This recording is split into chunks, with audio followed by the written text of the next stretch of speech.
Good evening, everyone. Time for another silver update. This is the daily chart of silver provided by netdania.com. You can click on the link below. And I've drawn in two very key support lines here. The first one is that $20 breakout price, roughly 20 or so, with the QE2 that was the beginning of the run all the way to $50. And that's going to be the ultimate support level if everything just goes down, all the way down. That's going to be key support. I cannot imagine the price of silver getting that low, but then again, anything's possible. I can't imagine that there would be any physical silver left except for maybe some junk and some rounds. But the next level of support is this tested area around 26, and you can see it's a very important level. It was broken through, corrected back through, and then a takeoff point for the second stage of the $50 rally. It was also tested with the September smackdown. It was tested again and again, and it may be tested again this time. So those are your really key important levels to watch. Now I wanted to move up to the hourly chart. I've drawn in some trend lines that we've been following recently, and they're accelerating to the downside. You can see that we were in this, I'll call it 10 cent. Basically, I'm calculating how far it goes down per trading day. We changed over into this next trend line, which, as I pointed out last time, was 50 cents a trading day, which would project the price of zero around March. We're now moving into nearly $1 a day, or close to it, downtrend. So that really would only take about a month of this type of decline for the price of silver to go to nothing. So that's obviously not going to happen. And since it's not going to happen, we're probably going to put in a major bottom, something similar to this or to this. Now, as I pointed out on my blog, I'm out of ammo for this smackdown. I've already made my purchases. The primary coin I purchased was that 2012 half-ounce Dragon from APMEX. I've been doing some research on that one. I really can't find the coin anywhere else. I didn't see any on Gainesville. Provident has some, I think, for around 20 bucks. And I just really don't know of any other dealers out there that sell them. So if anybody knows, send me that info or put it in the comments, because I'm really interested in how many are out there and what they're selling for. So we're going to watch the price of silver next week. It's going to be very interesting because we're expecting very thin trading. A lot of people have pointed out that this smackdown has come at a time when the U.S. Mint has suspended the sale of Silver Eagles. So that's very interesting. And I'll use that to segue over to Tulving's site. Now, the reason why I use Tulving is he's probably the biggest mover of precious metals as far as the physical for the common ordinary Joe. You can see his minimums. They are 20 gold coins, roughly 20 ounces of gold, or 500 ounces of silver. That's just rough, but that's pretty much the minimum for him. So you're talking a decent amount. These aren't just small stackers. I like to keep an eye on how much he's sold out, because again, the market here, this is just paper. Now, it is connected to the physical market in the sense that these prices for the physical are quoted in spot. You can see he buys and sells at spot plus a certain amount. So that's the connection between these two markets.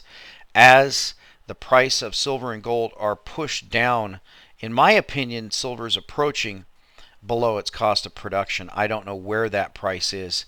No one really knows, because the numbers that the miners put out are not accurate.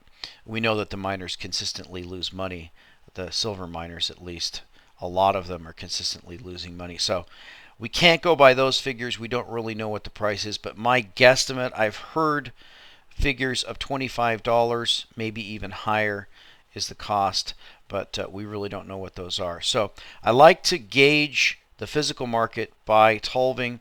I did a quick count here. You've got 24 categories of gold and you got 30 categories of silver.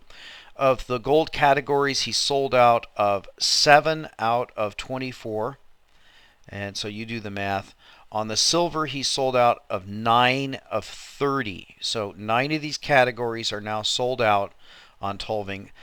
That's a fairly high number from what I have seen in the past, been watching his site. You can see he sold out of these 2012 Cougars from the RCM. He still has the Antelope, and you can see they are 269 above spot. So that's comparable. Let's look and see what Eagles he has. I like to use the American Eagle as a baseline because that's just going to be the most common coin that most people are familiar with, and it's a good way to judge spot and the cost above spot. So you can see 259, 249. That's what you're talking about to get an Eagle. Very, very close to the RCM. Again, with my dragons that I did, I ended up purchasing those at $35 an ounce. At the time, we hadn't quite fallen. By the time we'd fallen down to this low, we were actually, my purchases were made back in around here. So I paid $4 above spot for those coins. With the snapback that I'm actually expecting, probably a snapback to right into this area early next year. That's the pattern that I expect them to follow. That's basically a gift for the people who did the buying in here. But then again, we could go lower. So what I take away from this is that things are beginning to get tight. They're not tight, but they're beginning to get tight. And I expect that they will get tighter and tighter if things continue down, prices continue down. Now, if you go down here to the bottom, you can see there's a huge list of sold out for the rounds and other things like that. So things are starting to look tight. Now, I wanted to talk a little bit about the inflation adjusted price of the metals. This is more research's free monthly charts, and so you can see the monthly charts of a lot of the futures prices. The ones I wanted to concentrate on are the metals. You can see the first one, palladium. What I want you to keep your eye on is this 1979 high.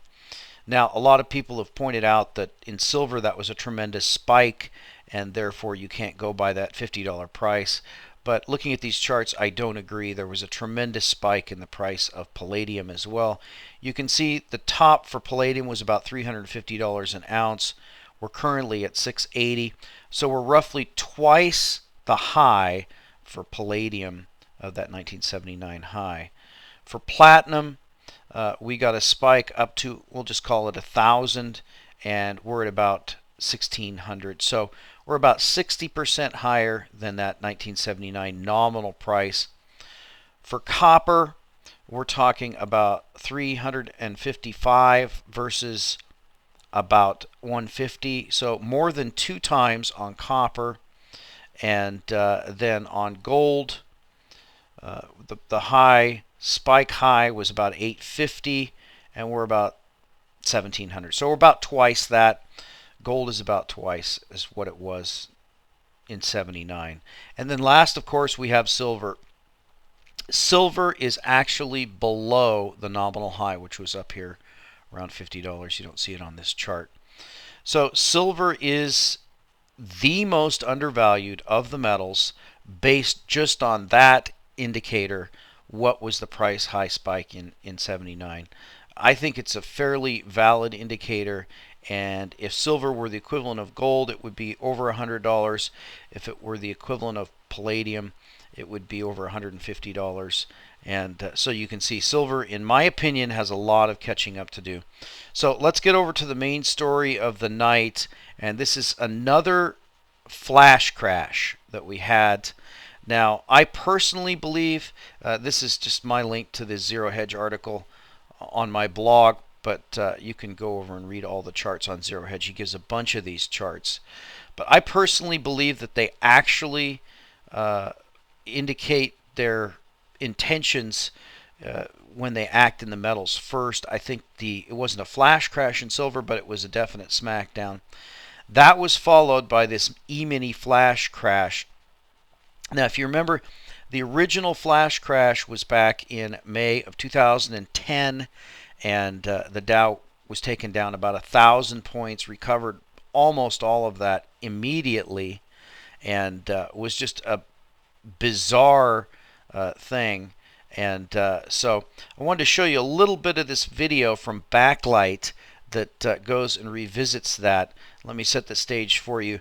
It's going to be an interview with Bill Black. You know him. He's the former regulator who's criticized the current regulators with the financial crisis and their corruption. We're going to have a guy from the SEC, and then we're going to have this guy who's the main star of the video who was a trader and actually ended up getting the data from Waddell and Reed. But we're going to see some information here about that, and I'll play a little bit of it and then I'll comment. The question remains whether it was Waddell and Reed that, by using these cables to place its major selling order, caused the US stock markets to plummet.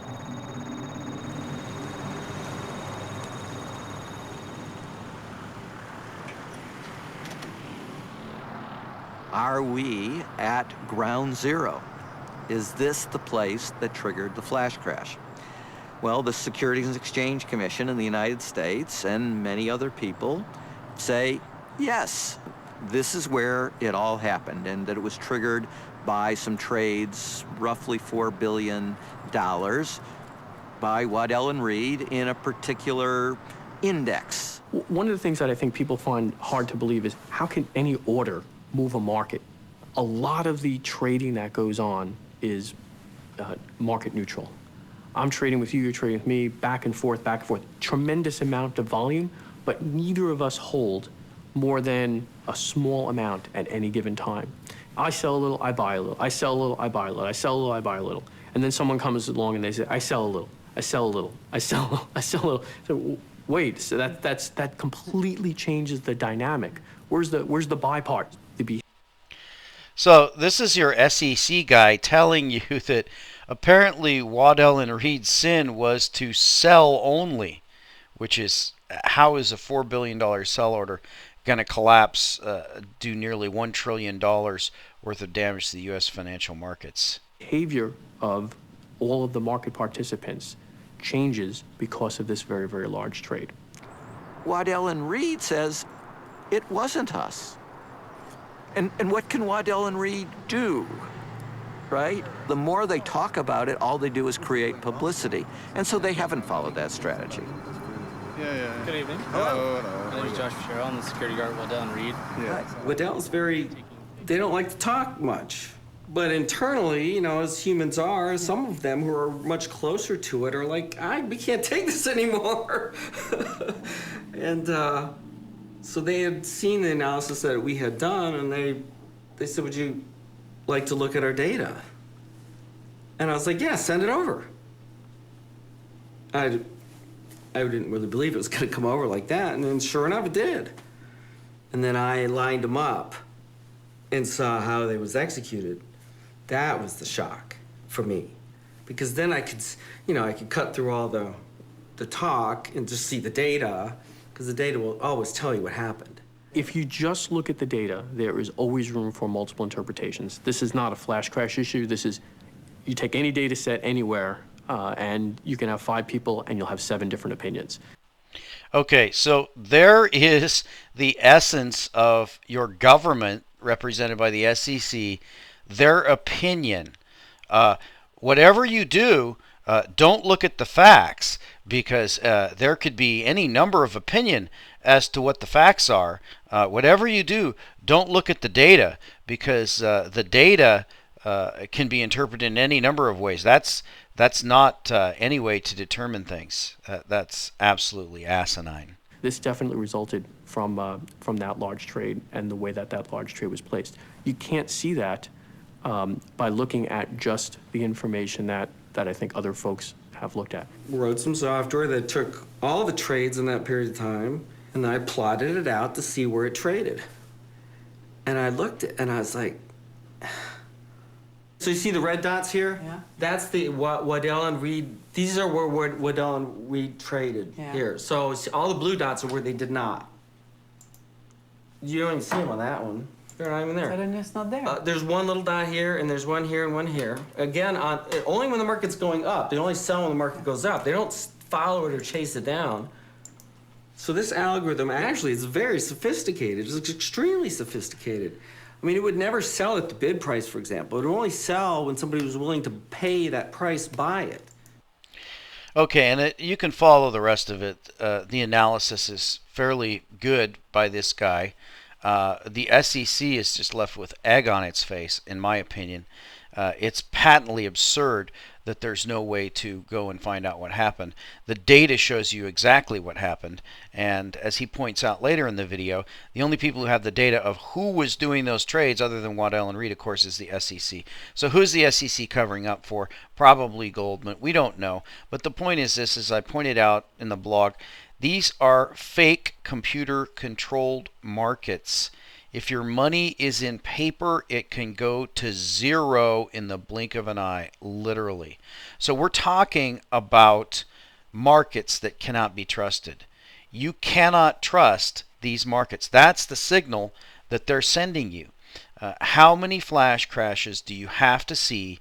How many times do you have to see Procter & Gamble trade from $40 to 1 cent and back before you realize that these are fake markets? They're controlled markets, and that you should not have a penny of your wealth in these markets if you don't want it to be evaporated in the blink of an eye. So obviously the only alternative is going to be real wealth, and in my opinion the best investment out there that's real wealth right now is silver.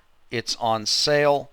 You can stack it for less than $30 an ounce if you get it at spot, and that's a deal we haven't seen in some time. Are we going lower? Perhaps, but my suspicion is that we will probably have a snapback in the beginning of the year, and these Christmas bonus prices won't last. And we'll talk to you next time.